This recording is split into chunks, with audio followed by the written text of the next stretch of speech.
வணக்கம் நண்பர்களே, என்னோட சேனலுக்கு உங்களை வரவேற்கிறேன். மூதறிஞர் ராஜாஜி அவர்களின் மகாபாரதம். வியாசர் விருந்து. சிசுபாலனை கிருஷ்ணன் கொன்றுவிட்டான் என்ற செய்தி அவனுடைய நண்பன் சால்வனுக்கு எட்டியதும் அவன் மிகுந்த கோபங்கொண்டு பெரும் படையை கூட்டிக் கொண்டு துவாரகையை முற்றுகையிட்டான். அப்போது கிருஷ்ணன் இன்னும் நகரத்திற்கு திரும்பவில்லை. கிருஷ்ணன் இல்லாத சமயத்தில் துவாரகையை உக்கிரசேனன் காவல் காத்தான். பாரதத்தில் முற்றுகையை பற்றி படிக்கும் பொழுது தற்கால யுத்த நடவடிக்கைகள் போலவே எல்லாம் காணப்படுகின்றன. துவாரகை என்பது ஒரு தீவில் கட்டப்பட்ட கோட்டை. அதில் சகலவிதமான காப்புகளும் நன்றாக நிர்மாணிக்கப்பட்டிருந்தன. பல்லாயிரக்கணக்கான போர் வீரர்கள் இருப்பதற்கு தகுந்த இடங்களும் எந்திரங்களும் சுரங்க வழிகளும் அமைக்கப்பட்டிருந்தன. பலவித ஆயுதங்கள், கவன்கற்களை வீசுகின்ற பொதிகள், வெடிமருந்து உட்பட எல்லாம் சேகரித்து வைக்கப்பட்டிருந்தன. புகழ்பெற்றிருந்த வீரர்கள் பெருங்கூட்டம் நகரத்திற்குள் இருந்தது. முற்றுகையிடப்பட்ட காலத்தில் நகரத்தில் யாரும் கள் குடிக்கக்கூடாது என்று உக்கிரசேனனுடைய கண்டிப்பான உத்தரவு முரசு அறைந்து பகிரங்கப்படுத்தப்பட்டது. நகரத்திலிருந்து நர்த்தனம் செய்கின்றவர்களையும் மற்ற வேடிக்கை ஆட்டக்காரர்களையும் அப்புறப்படுத்திவிட்டனர். ஜலத்தை தாண்டி வரும் எல்லா பாலங்களும் உடைத்து விடப்பட்டன. கப்பல்கள் தடுக்கப்பட்டன. அகழிகளில் ஜலத்துக்குள் இரும்பு சூலங்கள் நடப்பட்டன. மதில்கள் எல்லாம் பழுது பார்க்கப்பட்டன. வழிகள் எல்லாம் இரும்பு முள் கம்பிகள் நடப்பட்டு தடுக்கப்பட்டன.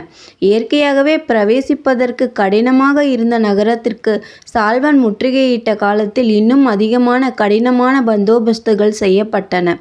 நகரத்திலிருந்து யாரும் முற்றுகையிடப்பட்ட ஆதார சீட்டின்றி வெளியே போகாமல் தடுக்கப்பட்டார்கள்.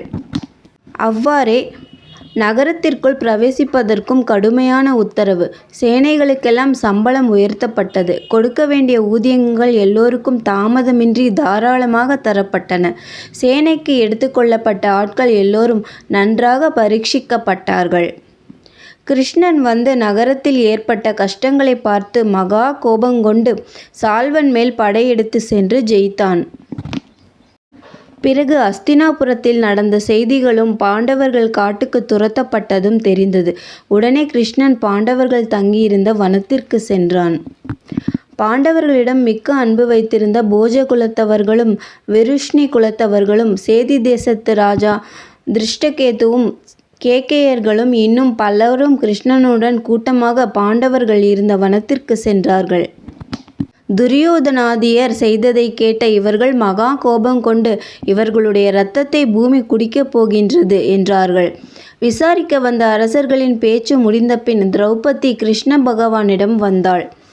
ஒற்றை வஸ்திரத்தை தரித்து தீண்டாத நிலையில் இருந்த சமயத்தில் நான் சபைக்கு இழுக்கப்பட்டேன். திருதராஷ்டிர புத்திரர்கள் என்னை அவமானப்படுத்தி பரிகசித்தார்கள். அவர்களுக்கு நான் தாசையாகிவிட்டேன் என்றே எண்ணினார்கள். பீஷ்மரும் திருதராஷ்டிரரும் நான் யார் என்பதையும் அவர்களுக்கு நான் மருமகள் என்பதையும் மறந்துவிட்டார்கள். ஜனார்த்தனரே, என் கணவர்களும் என்னை காப்பாற்றவில்லை என்றாள். பிறகு பெருகிய கண்ணீரை துடைத்து கொண்டு அற்பர்களால் துன்பப்படுத்தப்பட்டேன். பீமனுடைய தேகபலம் பயன்படாமல் சும்மா கிடந்தது. கேவலம் பலவீனர்களும் கூட உலகத்தில் தங்கள் மனைவிகளை ரட்சிப்பார்கள். இவ்வளவு பாவம் செய்த துரியோதனன் எவ்வாறு உயிருடன் இருக்கலாம்? ராஜாதிராஜனாக இருந்த பாண்டுவின் மருமகளாகிய நான் தலைமயிரை பிடித்து இழுக்கப்பட்டேன். 5 வீரர்களுடைய மனைவியாகிய நான் அவமானப்படுத்தப்பட்டேன். நான் எவ்வாறு உயிருடன் இருக்க முடியும்? மதுசூதனா, எனக்கு பதிகள் இல்லை, புத்திரர்கள் இல்லை, பந்துக்களும் இல்லை, சகோதரர்களும் இல்லை, நீரும் இல்லாமற் போனீர் என்று கோபாவேசமாக பெருமூச்சு விட்டுக்கொண்டு இரத்த கண்ணீர் கலந்த சொற்களை சொன்னாள். இவ்வாறு புலம்பிய திரௌபதியை கிருஷ்ணன் சமாதானம் செய்து, உன்னை யார் இவ்வாறு துன்புறுத்தினார்களோ அவர்கள் எல்லோரும் இரத்தத்தில் நனைந்து உயிரற்று கிடப்பார்கள். நீ துயரப்பட வேண்டாம். நான் உனக்கு பிரதிஜ்ஞை செய்கிறேன். பாண்டவர்களுக்கு என்ன துணை வேண்டுமோ அதை நான் செய்வேன். நீ அரசர்க்கரசியாய் பட்டம் பெறுவாய். ஆகாயம் விழுந்தாலும், இமயமலை வெடித்தாலும், பூமி உடைந்து போனாலும், கடல் வற்றினாலும் என் வார்த்தை பொய்யாகாது, சத்தியம் என்று கண்ணன் திரௌபதிக்கு சபதம் செய்தான். இப்படி செய்யலாமா அப்படி செய்யலாமா என்று மேல்வாரியாக தத்துவங்களை கையாண்டு வாதம் செய்யும் சிலர் மகாபாரதத்தில் கண்ணன் செய்த செயல்களை பற்றி விமர்சனம் செய்வதுண்டு. கற்பனா சக்தியோடு அந்த பிரதிஜையை நன்றாக ஆலோசித்தால் அவர்களுக்கு ஏற்படும் இத்தகைய சந்தேகங்கள் தீரும். இந்த பிரதிஜையை கண்ணன் செய்ததும் திரௌபதி சமாதானம் அடைந்து அர்ஜுனனை கடைக்கண்ணால் கண்ணீர் துளிகளின் வழியாக பார்த்தாள். அழகிய கண்ணுடையவளே, கண்ணபிரான் என்ன சொன்னாரோ அது நடக்கும், மாறாது என்று அர்ஜுனனும் பிரதிஜை செய்தான். இப்படி கண்ணனும் பார்த்தனும் செய்த பிரதிஜையை எவ்வாறு நிறைவேறும் என்பதை காட்டி திருஷ்டத்யும்னன் தன் சகோதரியை தேற்றினான். நான் துரோணரை எதிர்த்து கொல்லுவேன், சிக்கண்டி பீஷ்மரை கொல்லுவான், அர்ஜுனன் தேரோட்டி மகன் கர்ணனுக்கு யமனாவான் என்று திருஷ்டத்யும்னன் சொன்னான்.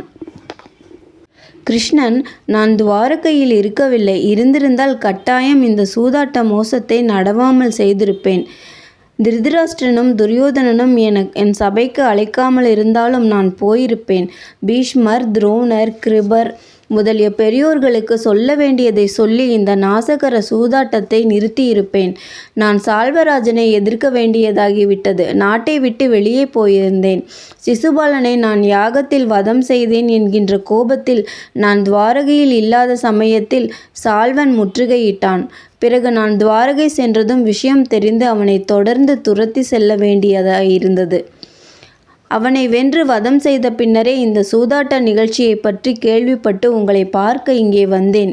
அணை உடைந்த பிறகு ஜலத்தை தடுக்க முடியாதது போல உங்கள் துக்கத்தை இப்போது போக்க இயலாதவனாக இருக்கிறேன் என்றான். பிறகு கிருஷ்ணன் விடைபெற்று கொண்டு அர்ஜுனன் மனைவி சுபத்திரியையும் அவள் குழந்தை அபிமன்யுவையும் அழைத்து கொண்டு துவாரகை சென்றான்.